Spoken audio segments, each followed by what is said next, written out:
মাননীয় উপদেষ্টাগণকে অনুগ্রহপূর্বক শপথ পাঠ করানোর জন্য মহামান্য রাষ্ট্রপতিকে বিনীত অনুরোধ জানাচ্ছি। মোবাইল নামান ভাই, আপনার একটু সামনের থেকে ডাউন হন না রে ভাই।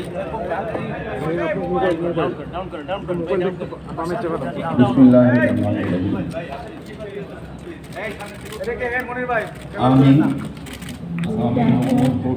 সশ্রদ্ধ চিত্তে শপথ গ্রহণ করিতেছি। আমি আইন অনুযায়ী অন্তর্বর্তীকালীন সরকারের উপদেষ্টা পদের কর্তব্য বিশ্বস্ততার সহিত পালন করিব।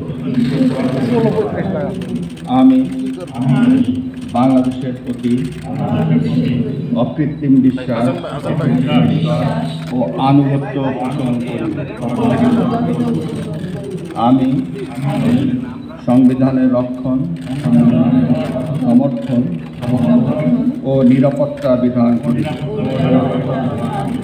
এবং আমি ভীতি বা অনুগ্রহ, অনুরাগ বা বিরাগের বশবর্তী না হইয়া সকলের প্রতি আইন অনুযায়ী যথাবিহিত আচরণ করি।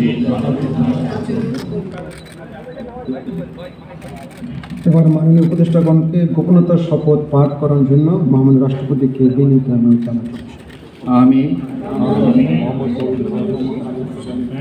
সশ্রদ্ধ চিত্তে শপথ করিতেছি যে অন্তর্বর্তীকালীন সরকারের উপদেষ্টা রূপে যে সকল বিষয় আমার বিবেচনার জন্য আনিত হইবে বা যে সকল বিষয় আমি অবগত হইব, তাহা উপদেষ্টা রূপে যথাযথভাবে আমার কর্তব্য পালনের প্রয়োজন ব্যতীত প্রত্যক্ষ বা পরোক্ষভাবে কোনো ব্যক্তিকে জ্ঞাপন করিব না বা কোনো ব্যক্তির নিকট প্রকাশ করিব না।